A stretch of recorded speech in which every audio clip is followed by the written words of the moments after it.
Oops. Somehow I accidentally hit dashboard. Sorry about that. It's all right. All right. Welcome to the webinar, Rock Your Book Launch with Amazon Optimization. I am super thrilled to be joined today with Vincent Davis. Vincent, would you want to just give us a really quick background on yourself as an author and as an Amazon marketing expert? Yeah, absolutely. So I'm one of those people that grew up knowing I wanted to be an author. Started writing books. I got pictures of like 5 years old with a Jar Jar Binks notebook writing Star Wars fan fiction, right? So yeah, always knew I wanted to be an author, but I believed what I think most authors do, which is that it's not a viable career path. You can't make any money at it, all that kind of stuff. So I kind of gave it up as I got into college, started studying business and going in that direction, only to graduate and realize if I'm going to take a shot at this, now's the time to do it. No mortgage, no kids, everything like that. So at least at that time. So I decided to just go full force into publishing. Published my first book in 2017. Was living on a shoestring budget at that point, had money coming in from the Army Reserve, and that was about it because I quit my job and went full force into it. And basically studied Amazon and how I could utilize it to sell books like a mad scientist because I had no other choice. And since then, I've published 8 more. My 9th is up for pre-order at the moment. And just been working with publishers and authors to help them kind of do some of the things that I've done. And it's been an incredible experience. So awesome. So what would you, so as a self-published author, thinking about Amazon and all of the things that it offers, what would you say is that main checklist of features that every self-published author needs to be checking off as they're getting their new book set up?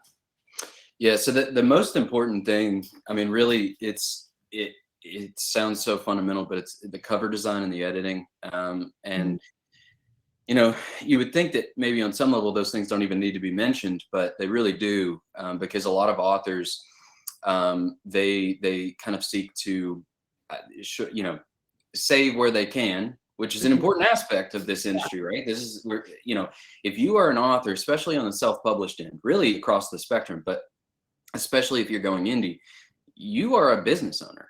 Like, you're starting a small business.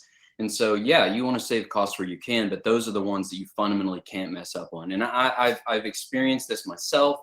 I have,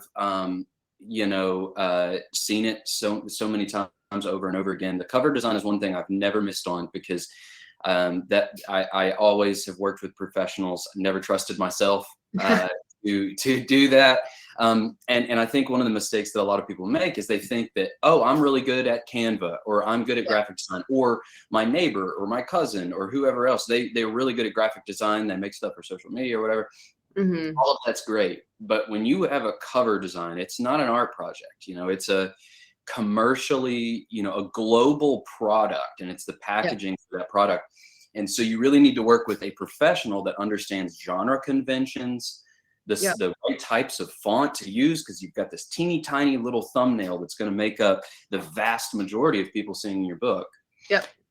So you start, it's a marketing expense that is a one-time expense. And for an analytics and marketing guy like myself, I mean, that's just huge. And then the editing too, I don't think that you can spend too much time or resources on the editing. I guess there's a diminishing return on investment at some point. You're never going to have it absolutely perfect, but that's even something that I have made the mistake of just skipping out on a final proofread.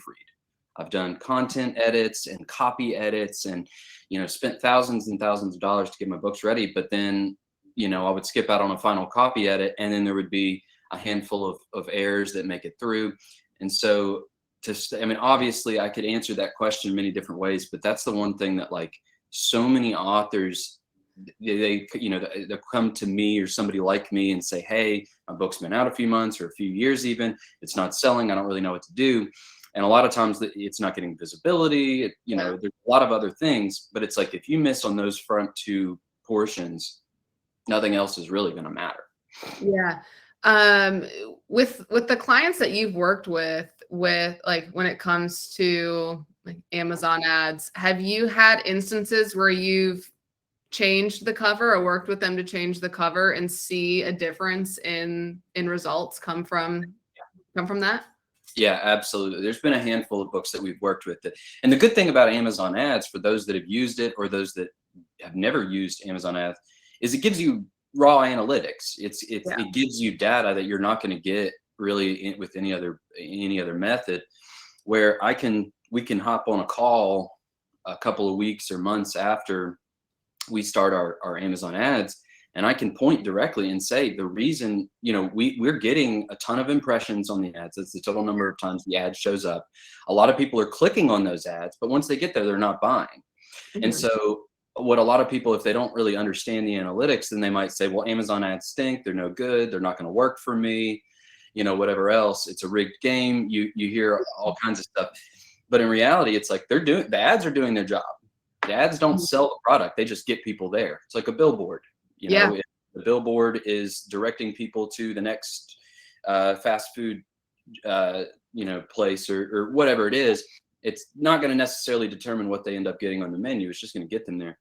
And so that's what the ads do. And if people are getting there and they're not buying, then we can look, and it's going to be one of 5 things. It's the cover, the title, the description. You don't have enough reviews, or your price is not right for the marketplace. And so, some of those are easier to influence than others, and so cover is definitely not one of the first things that we would work with. But I've certainly worked with a lot of authors that they just could not build up a head of traction, and we can look at the numbers and prove the conversion's the problem.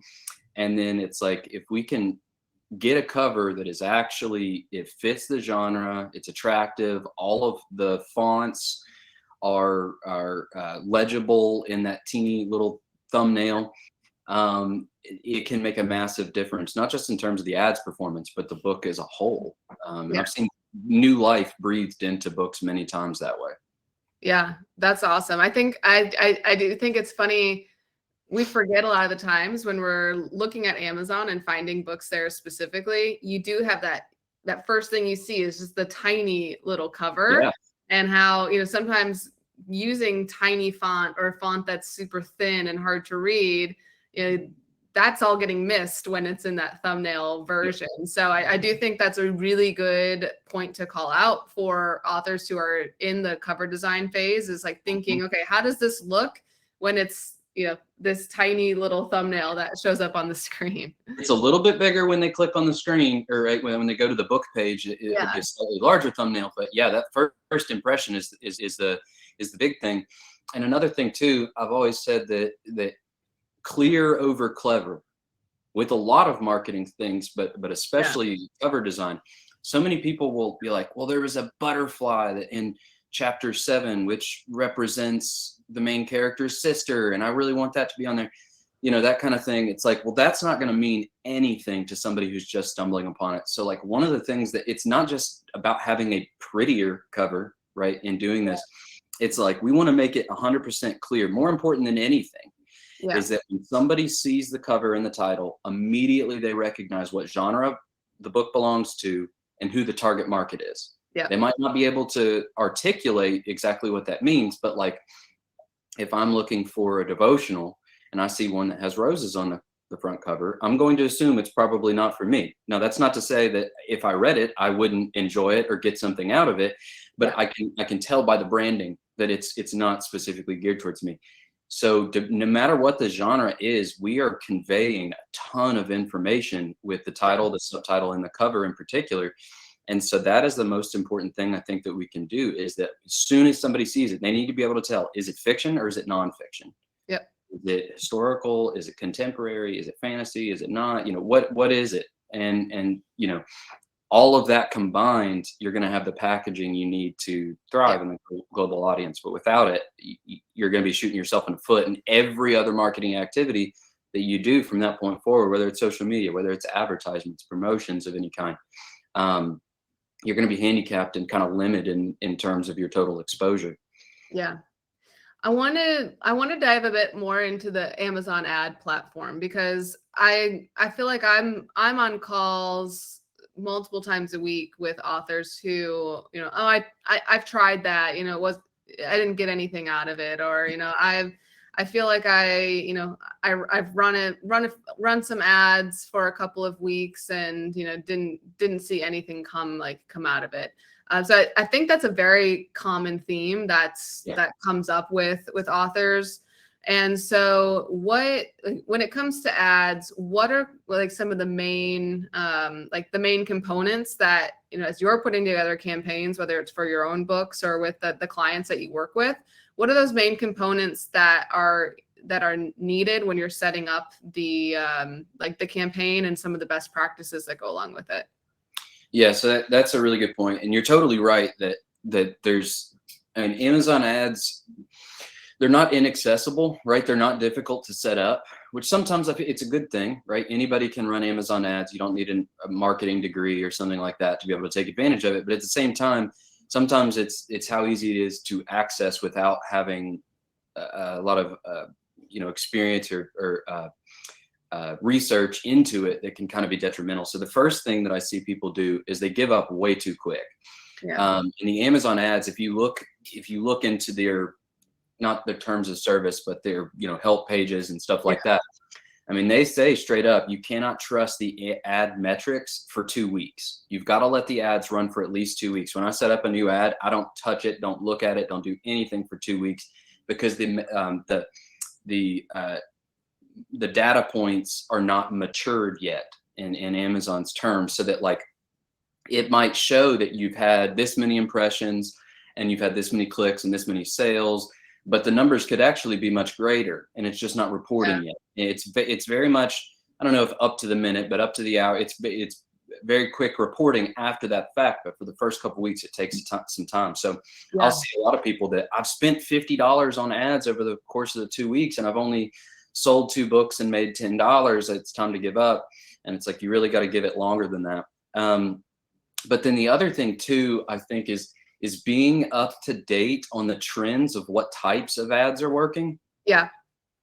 This is probably the most common one that I see now, because sponsored product ads, obviously there's different types of ads, but 99% of the time when somebody's talking about Amazon ads, they're talking about sponsored product ads, where the advertisement shows up at the top of search results, it shows up on other book pages, so on and so forth.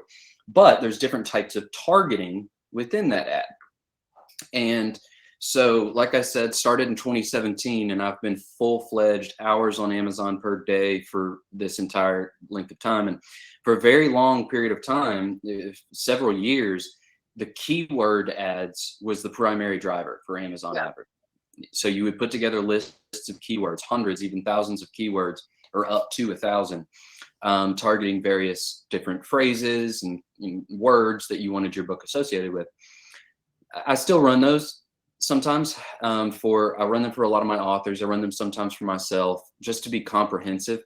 But the best types of advertising right now are different types of targeting. The category ads, where you're just selecting categories of products that you want your book associated with, have worked so much better. And I would say, and I'm working with anywhere from 15 to 20 authors at any given time. And probably 80 to 90% of those authors, the category ads are the ones that are performing at the highest level. Wow. And the auto ads are too. And the automatic ads, where you're allowing Amazon to choose where to show the ad, as long as your book has had adequate sales history. So Amazon's kind of built up a picture of who the book is for and who to show it to. Yeah. Those are all really, it's a really, really powerful, style of advertising. So there's different types of ads, different types work. So being up to date on what's working now is pretty important. Yeah. But then the last thing I'll say, the majority of authors have no idea how to analyze what's wrong with their ads. Mm-hmm. So most authors will just look at the 2 columns that they think are, the most important, which would be how much have you spent and how much you have in sales. And I get that, I do. But a lot of times I'll see authors that think they have really good ads, but in reality, they're not nearly as good as they think. And I'll have a lot of other authors that think that their ads stink, and they're actually pretty good. Yeah. Or authors that are having a lot of success with their ads, but they don't know why, so they don't know how to replicate it. Right. And so it's about looking at all of the data points that Amazon provides you, like what's your click-through rate?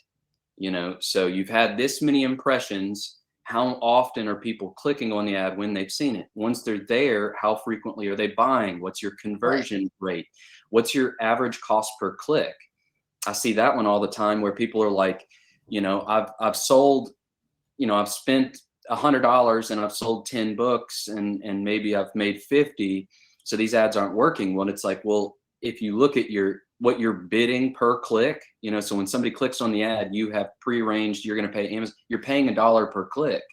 So if you're making $5 a book, you could only have 5 clicks before you break even. You would need someone to buy out of those 5. And so a lot of times ads are designed and created to fail from the beginning because some of the information it's put in is creating that scenario. So it's always just about optimizing it to the best of your ability, making changes, and fortunately it's very easy to do that with Amazon ads if you know what to look for. Yeah. With so I guess with some of those metrics, like beyond the how much I've spent, how much I've made, like you mentioned click-through rate. Because I know with authors who are setting up campaigns on their own, there's a lot of like, well, I don't always know what all of these metrics mean, or what's good, what's bad. Do you have a range that you noticed like in your years doing this of, okay, if a click-through rate is around this percentage, that would be a positive click-through rate, or the like the advertising cost of sale, or like ACOS? Are there ranges that you can share so someone could say, oh, mine is actually not that bad. The click-through rate is actually a positive thing, or, oh, I didn't really realize my click-through rate should be higher. Maybe I need to make some tweaks. Yeah, that's a really good question. So it's going to vary a lot from product to product to genre to genre.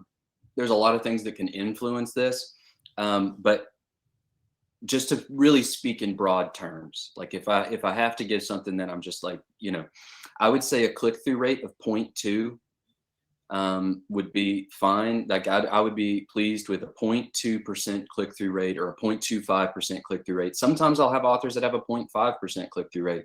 A lot of times I'll have authors that have a 0.10% click-through rate, but they're getting such a large number of impressions that it's not a huge concern. The biggest things that are going to determine your click-through rate, because for those of you who aren't familiar with Amazon ads, the advertisement will show up in a variety of places.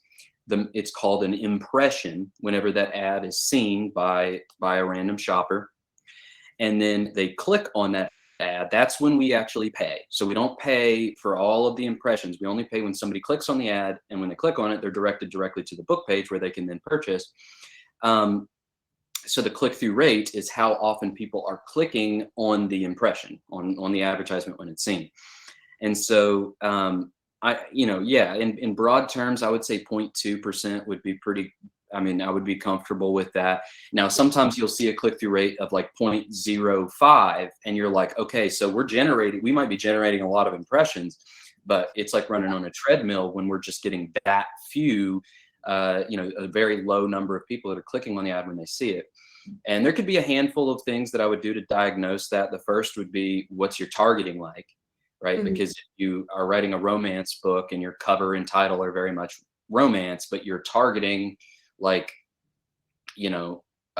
historical crime books or something, right? Like, then those people that are seeing the ad in those, that are shopping for that, they're probably not going to click because they know it's not for them. The other thing would be your ad copy. So with Amazon advertisements, you're allowed to have up to 150 characters that you can utilize. Sometimes you really need to improve on that to make it more gripping, more interesting, and to get people to click more. Sometimes, a lot of people will run the ads as standard, which means no ad copy. Sometimes those are good ads to run. It depends on the genre. But if your click-through rate's really low, that's one of the things I would do is I would try to change. If you're running standard, go to custom. If you're custom, go to standard, and then change the ad copies.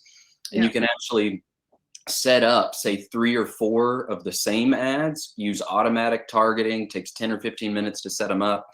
And you can keep everything the same, the cost per clicks, the top of search results, all the nitty gritty stuff.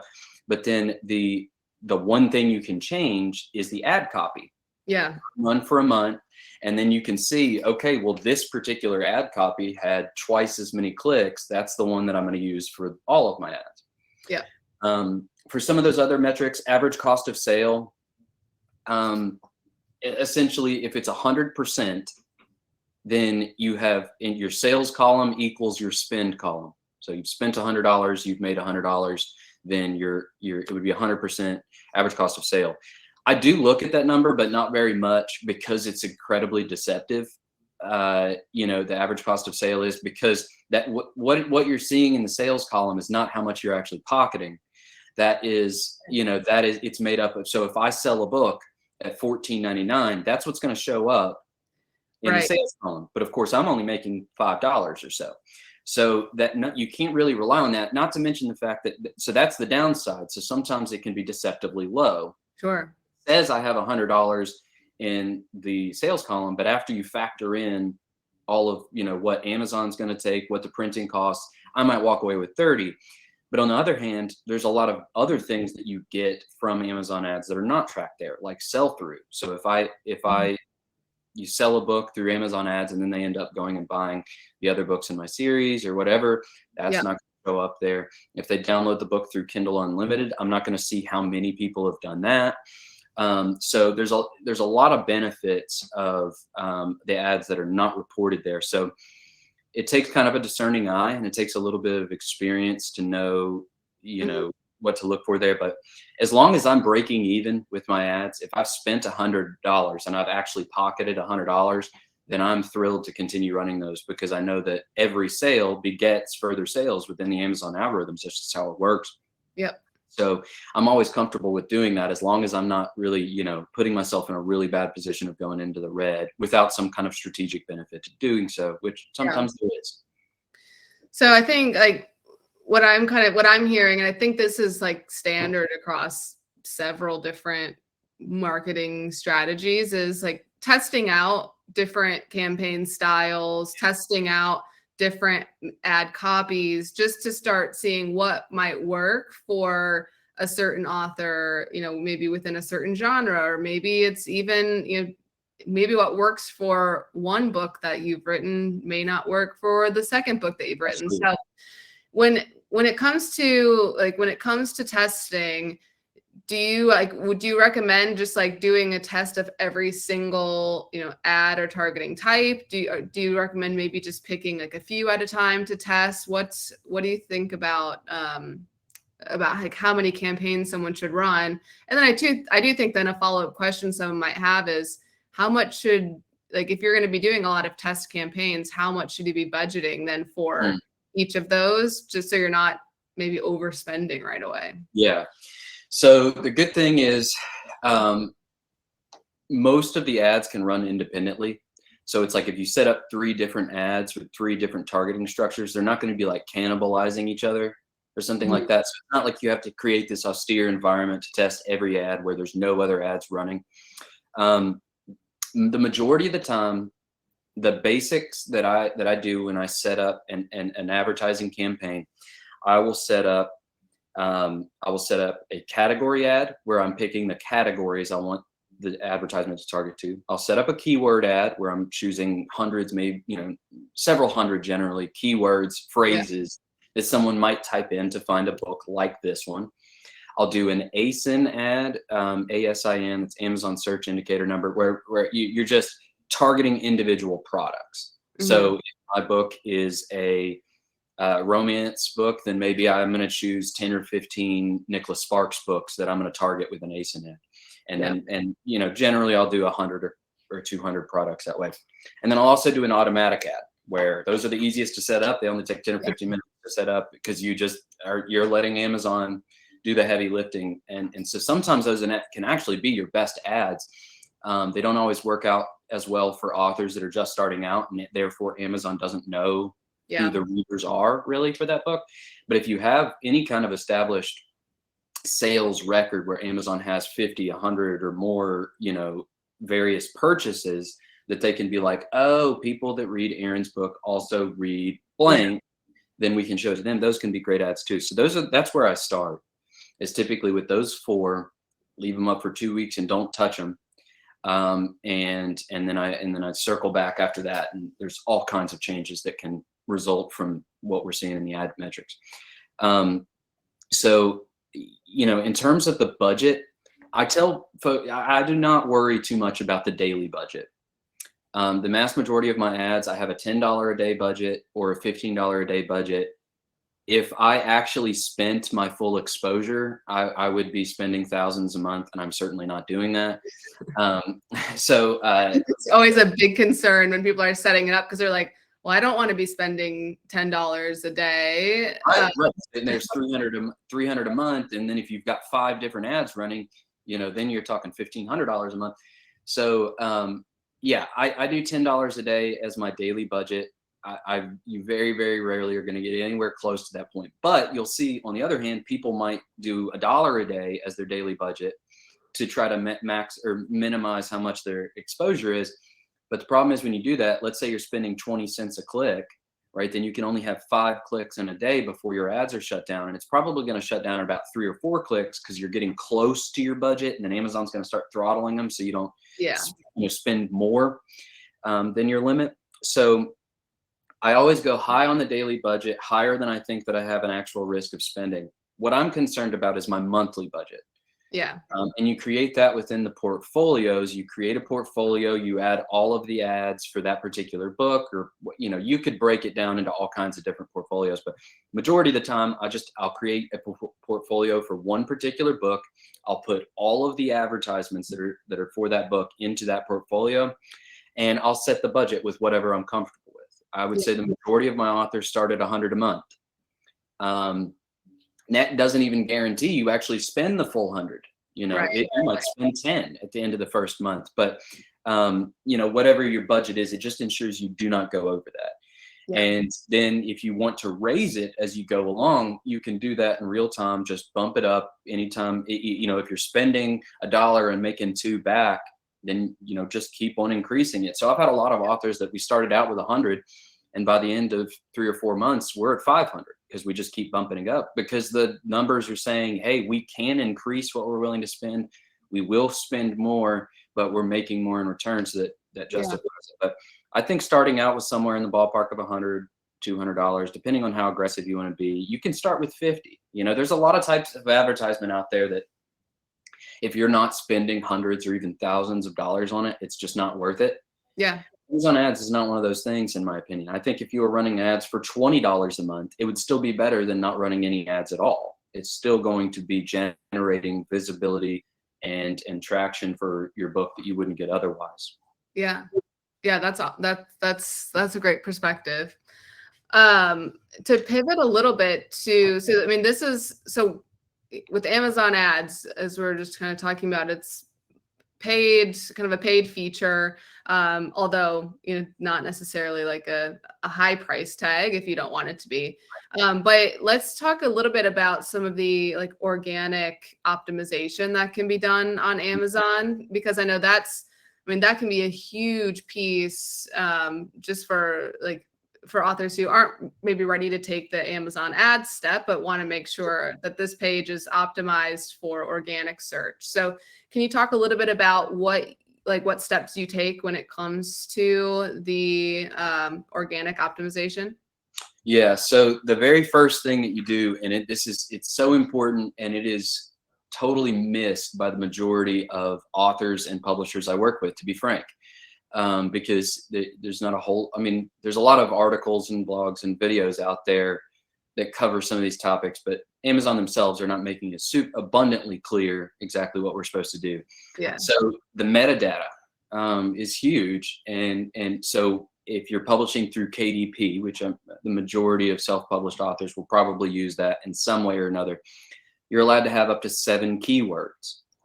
And your keywords are vastly important. And what most people will do is they will just drop in the first thing they think of. Yeah. And it's much more complex than that. What we're putting in those boxes is what we're hoping and what we believe that people are actually searching on Amazon, that they're going to the Amazon search box, maybe going to the books or the Kindle department, and then they're typing in that particular phrase. And that's Yeah. the other thing too. Keywords makes it sound like it should be one word in each box. It's Yeah. actually a phrase. You can have up to 50 characters, I believe, in each one of those boxes. And so, I mean, I use Publisher Rocket. There's other tools out there that I love Publisher Rocket. yeah, I don't know how I could do metadata work for my authors without it, because it would be excruciatingly long process to do that kind of research for as many authors as I work with without Publisher Rocket, and it wouldn't be nearly as effective. Yeah. So what Publisher Rocket does is you can type in, basically it's just a plug and play, like just trial and error. You are typing in on Publisher Rocket 1,000 different ways that you can think of that somebody might type in your book, or type into Amazon, that if they found your book as a result of that search, they'd be pleased with it. And then you're looking for keywords or phrases that have a high number of searches but a low number of competition. You want it to be lower on competition scale. So what I'll find a lot of times is, let's say somebody has like a romance novel, and the keywords that I would expect to find a lot of time when I log in to their account to start doing the rework, I would see romance as one of those keywords. And it's like, well, that's far too broad, right? That's far too broad. That could be targeting, if somebody typed in romance, they're probably looking for a romance novel. But they could even be looking for a self-help book on romance and relationships, right? It would pull up every big, Nicholas Sparks type author in the world. We've got to get way more niche than that. So what we would want to find is something like, I don't know, romance novel with strong female protagonist, or romance set in 19th century Europe, or something like that, right? So that and obviously that's where Publisher Rocket comes in, is we're finding terms that actually work. First, most important thing is that they actually apply. Even if you find a great keyword, if it doesn't apply, it's not going to help you. The other thing is, if it doesn't have search volume, if nobody's looking for that particular term, it's not, even if you're the first overall result, if only 15 people are searching for it a month, it's not going to help you. Right. And then the next thing is, you've got to have some kind of leverage to thrive in that particular search. And if it's too competitive, it'll be extremely difficult to do that. So that's keywords. On the other side, there's the categories. Amazon has changed up the category system pretty drastically at the beginning of June. The categories were 10 for the ebook and 10 for the paperback is what you were permitted to be in. There was a little bit of a process to do it, but it wasn't too difficult. You just reached out to KDP Sport. Now it's 3 ebook categories, 3 paperback categories. And so it's much easier to access the ones that you want to be in, but you have less of them. So it's more important that you are selective and you get into the right categories. Again, with a romance novel, what you see sometimes is people would just put it in the romance category. Yeah. It's like, that is extremely broad and extremely difficult. You're going to want to niche it down as niche as you can get. And Publisher Rocket is a great tool for that as well, because you can see how many sales is it going to take you to get to number 1 to number 10. What's the average price of the book? What's the average rating for that book? For the top 30 books in each given genre, so you can really make the best decision. If you're an indie, it's important to know, is this a genre that's dominated by traditionally, large publishing houses, or is there going to be some ample opportunity for me? Yeah. So those elements, having those, really optimized on the front end is huge. That's before I do Amazon ads for any author. As long as we have access to it, it does depend on how someone's published, but I always start with the metadata because that's the foundation. Right. Yeah. And so even if you run Amazon ads, if you don't have that other stuff optimized, then it's going to be doing the heavy lifting forever. And that's not really what we want. We want there to be a really strong organic presence where the Amazon ads can be a constant drip effect of a couple more sales per day, per week, per year that overall can make a really big difference, but it's still feeding off of the organic placement that you're going to get from having that stuff optimized. Yeah. Yeah, I totally agree. And I think doing that on the front end probably even helps inform some ideas for as you're thinking about the Amazon ads too. So it's kind of that foundation piece. I'm going to ask you a quick question about reviews, but then if there's anyone who has any questions about Amazon marketing, whether it's ads or organic search, feel free to write those questions in the chat so that we can answer those for you. But with reviews, I know there's always I feel like there's that magic number out there that everyone mentions. And I hear sometimes different numbers, but the one I hear the most is 50. So is that a number that do you agree with that? Do you think that it's too high? Do you think it's too low? And then also why does that number make such a big difference? Yeah. So that, I feel like this is it's like my life mission to debunk that theory. I don't know why I take it so personally, but it's so pervasive. Any conference you go to, I've been on panels where there's been another faculty member right beside me who will say that 50 review thing, and I'm just thinking oh, I really don't want to be that guy. Yeah. But it's not true. I've been working, with Amazon, not as an employee, of course, but just working with the site. Mm-hmm. All this time, and I always defer to the other experts in the industry who have access to a lot more broader scale information. And there is nothing that is empirical about the 50 review mark. Mm-hmm.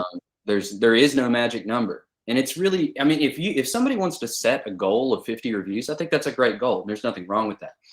But what I think it sets improper expectations, no matter whether you fall on either side. So you might be at 27 reviews or something, and you're trying to get to 50, and so you're killing yourself and spending way too much time, money, and resources to get to 50 when you should be devoting yourself to other things. On the other hand, let's say you're over 50 and you think, I'm in the clear, I'm good, I've got my 50 reviews, and that couldn't be farther from the truth. So, I think that if there is a magic number, well, I don't think it's magical at all. It doesn't do anything specifically within the algorithms, but I would say probably 20 is the point where if you're below 20 reviews, it's going to be hard to convince a total stranger who's never heard of you or your book to take you seriously. Mm-hmm. But every single shopper is going to have a different threshold. Sure. In different genres. For myself, if I'm reading a crime thriller novel, honestly, I'm probably going to be looking for a book that has over 100 reviews, because so many in that genre do, and there's so many good books out there. So I want something that has a lot of social proof. When I'm reading books about ancient history, right, that that I use to research for my novels, they're extremely niche specific. It might only need 8 really good reviews, and that's enough to justify for me. So what people make the mistake of doing is they think that they're doing something within the algorithms itself with the reviews. They think once I hit 50, Amazon is all of a sudden going to put me in this elite club. And fortunately, Amazon doesn't have an elite club for the number of reviews, because I think it would be a lot higher than 50. It would probably be a couple of thousand to be in the elite club. So fortunately, I don't believe that that's the case at all. I don't believe that there's any science behind that. What I believe is the reason reviews are important is because the more you have, the more likely you are to convince a total stranger that your book is worth their purchase. The more often that you do that, the more often that when somebody clicks on your book, the more often they purchase. We could call that the conversion rate of shopper to buyer. Amazon is tracking all of those numbers. And so the more often that you're converting people, the more likely Amazon is to show your book in search results and recommendation emails. It's more likely to show your advertisements, which can then have a long tail effect. So when I'm talking about reviews with authors, I'm never trying to hit an arbitrary number for any kind of, setting goals, I think is great for anything, right? So there's nothing wrong with doing that. So if your number's 20 or 50 or 100, that's fine. But I think that we get fixated on that number because we hear that so often, and there is nothing that Amazon I've ever seen, no studies, nothing that shows that 7 or that 50 is that's just the magical number that changes the algorithms for you in a significant way. It's just really that more is always better. Yeah. diminishing return as you go along. There'll be a little bump when you hit 50, maybe another one when you hit 100, you know, as you go along. I've got a couple of books now that I've got, you know, 2,500 or so. And like, when I get another 100 reviews, I don't know that there's much of a difference, but maybe 3,000, there'll be a little bump, you know? So, you know, there's a diminishing return, but more is always better with reviews. So you should never stop trying to get them because you hit a number, but you also probably on the front end, if you've got enough that you're, you know, you don't think that's probably the major issue with why your book isn't selling or working. Unfortunately, or fortunately, depending on your perspective, you can't just hit an arbitrary number and then hope that everything changes. Yeah. No, I think I'm glad you shared that, because I think that's probably going to be a big relief to a lot of people. I hope so. Yeah. So if anyone has any questions that they want to ask while we have Vincent here, go ahead and write your questions in the chat. But I do have one that I've heard people ask before, and so I'd like to kind of hear your answer to this. But as you're thinking about like keywords for Amazon ads, I know you mentioned maybe having a couple hundred. Because I think a lot of people get stumped of like, what should I even be looking for? Like, I feel like people can get to maybe 25 and then they feel like the tank is empty in terms of ideas.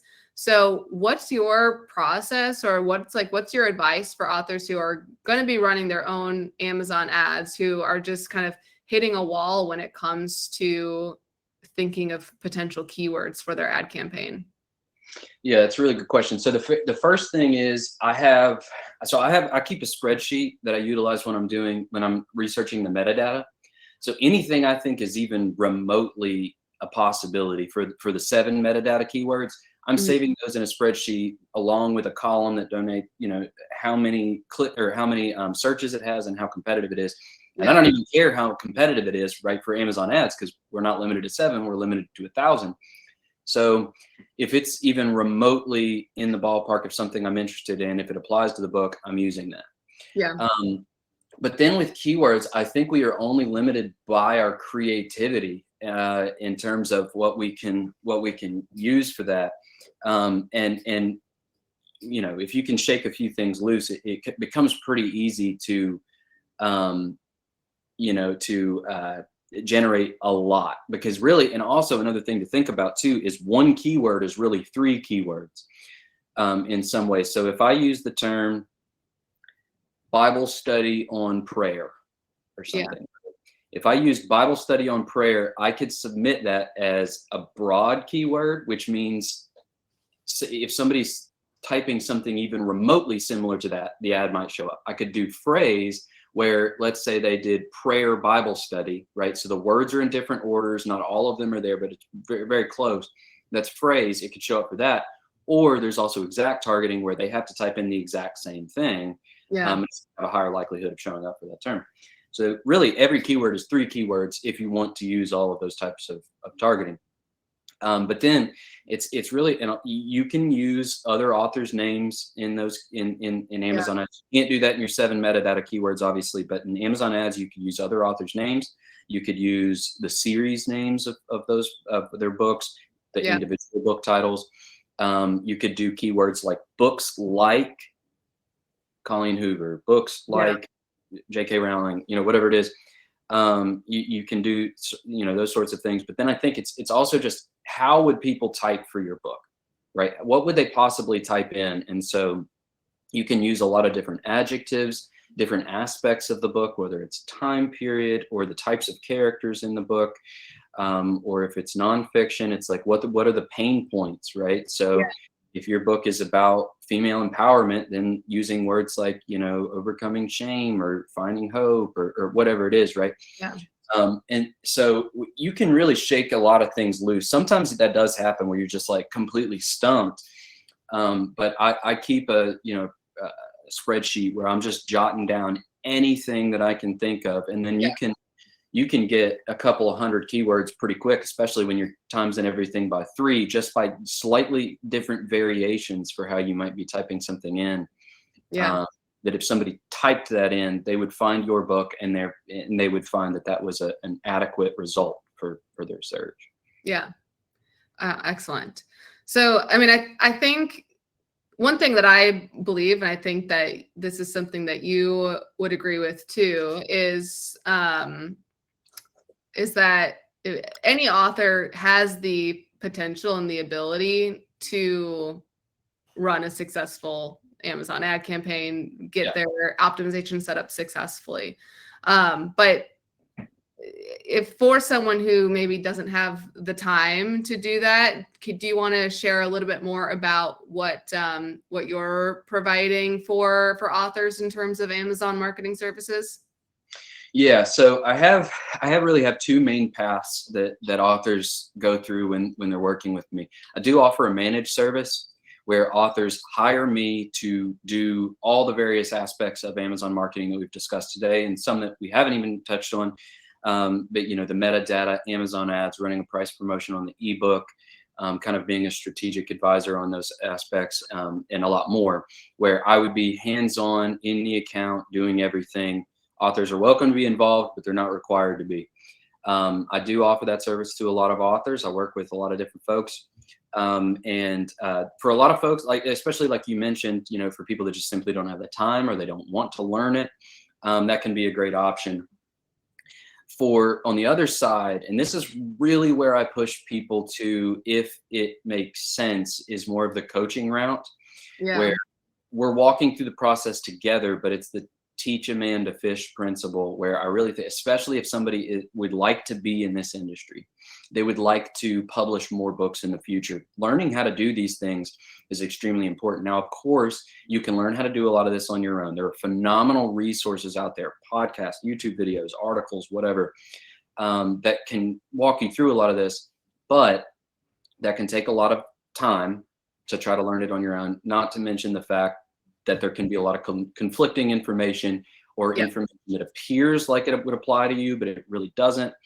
So what I do coaching, you know, calls a little bit like this, where, you know, we hop on a Zoom and walk through everything together. But then I also have a Patreon, The Modern Author, which is really where I'm shifting a lot of my business to, because I think that is the best way to aggregate information. Folks can go there, they sign up, they're going to get seminars, they're going to get template spreadsheets, the metadata forms I've mentioned, the things that like staying on top of what types of ads are working. We do a monthly update. We're doing calls with other experts. I think that is one of the best ways to learn how to do it. Even if you feel like you don't have a lot of time, this process makes the aspect of learning it much quicker and easier. But then all of my content is based around, like, how do we do this as effectively, but as you know, I'm as an author too, I'm not just a marketing guy. I'm all about, like, we need to spend 80% of our time writing and 20% marketing, if not more towards the writing. So, you know, how do we do this in a time frame that works for you? So I think there's a lot of different options for authors that want to do these things and want to sell their books, but maybe don't want to invest hundreds of hours, you know, to try to build up a understanding. Yeah, that's awesome. So a quick question. Is there any hope for a literary or contemporary novel that doesn't fit into specific genre categories? I think so. I think that if you look through Amazon's categorical system, you can find they've got over 10,000 subcategories on Amazon. 10,000. So there's probably some of those categories that actually fit better than, even if somebody doesn't think about that on the front end. If you do your research, there's probably going to be, like, so for instance, it might just be contemporary literary fiction. Okay, so within literature and fiction, within literary fiction, there is a tertiary subcategory of contemporary, I believe. It's something like that. That is a subcategory, right? That is a category. There is, if it's a female protagonist, it doesn't have to necessarily be, anything in particular, but it's a female protagonist, it's contemporary. It could be under women's fiction, is with under the umbrella of literary fiction and literature and fiction.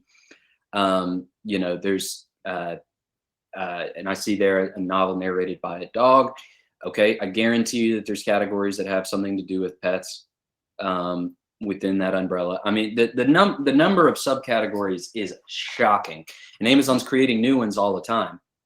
So obviously, if you're writing a book that's a romance, or if it's a fantasy book or something, like, it's very, like, you're going to have a really clear understanding of where that book belongs.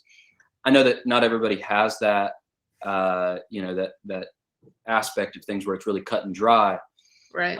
But if you really look through Amazon, if you comb through Amazon's categorical systems, my guess is you can find 3 for the ebook and 3 for the paperback that are actually really strong options for that. And if not, let's say that you just can't really find many categories that are a really good fit, then I still think, you know, you're not going to take advantage of as much of the organic traffic that you would get through being in really strong categories, but it doesn't mean that the book can't find success. What would be more important than that would be, like, what are other books like this? Because if there's not any other books like this, then you might really struggle.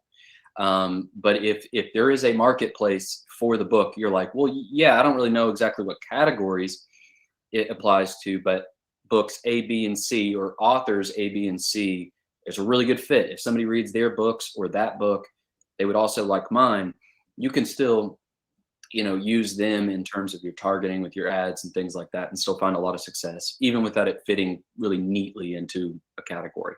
Yeah, I think especially, you know, you're talking about different targeting options. So like the ASIN targeting, if there are specific titles that you think would be related, I think that could be definitely an ad campaign worth testing, just to see if that works. Or, you know, doing one targeting different author names that would be, you know, also of interest. So I think that I think trying to utilize just all of the different features that are available and just doing some tests, I think, can probably make a pretty big difference, even for you know, the categories that are set out by Amazon. They may not be a perfect fit, but then saying, okay, how can I start to think about, you know, different targets and keywords that, you know, maybe we can get some paid search momentum. Yeah, absolutely. I mean, honestly, to go with that question, and probably a lot of the other ones that folks have, is there's almost never a point. There's been very, very few times when somebody's come to me and talked about their book that I've been like, yeah, you're dead in the water, man. There's nothing you can do. That's almost never. I can't think of a single instance. There's always something that you can do. Now, the level of expectations or what can be achieved is going to vary by how many books do you have out, what's the genre, what's your marketing budget. There's 1,000 different things that can impact what level you can reach, right? But there's almost always, I mean, I would dare to say there always is something you can do to increase your exposure, to, you know, increase the traffic to your book page, or increase the number of people that buy once they get there. Yeah. And so out of all of the authors I've worked with, what's continued to impress me, what I've seen as the primary deciding factor on how successful an author will be, it's not a huge budget. I've seen a lot of authors with massive budgets that don't make it, and I've seen a lot with shoestring budgets that do really well. It's not always the perfect genre. It's not the highest quality, you know, book in the world, or highest quality cover, although those things are very important. Really, it's persistence.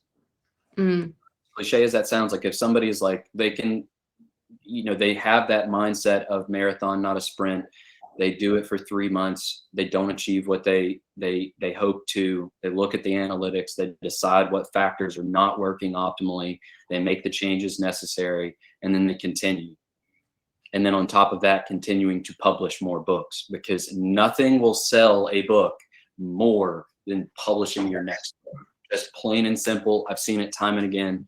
I could spend so much time talking about that, but yeah, if you have hit a brick wall and you don't know what to do to make this particular book sell, write the next one. Preferably in a series. It doesn't have to be, though, as long as it's the same genre, same audience. The influence that has is so important. Yeah. Well, Thank you so much, Vincent. I think having your insights is going to be invaluable to so many authors, and wherever anyone's watching this, whether it's live, we'll send out an email. Whether you're watching later on YouTube, check out the description, because I'm going to leave a link for Vincent's Patreon, because I think that it's going to be invaluable to so many authors to have access to kind of the knowledge that you have about the Amazon platform, and how you can help really all of these authors effectively promote their books through that platform. So I'm so grateful that you lent your time to me today, and I'm just really excited to have a partner in the publishing industry that's so knowledgeable about Amazon. Yeah, absolutely. Well, I'm excited about it. I've had a lot of fun. Feel free, share my email in the description as well, or send it out. I do free consultations, just 30 minutes, where I go over questions like we had today, and can kind of point people in the right direction from there. So happy to do that, answer any questions that you guys have. But I'm excited. Just everybody keep it up, keep writing, and keep working, because it can be achieved. Excellent. All right. Well, thank you so much, Vincent. And thank you all for joining live, and hope you enjoyed this webinar, and stay tuned for the next one. Great. Thanks, Erin. Take care. Bye.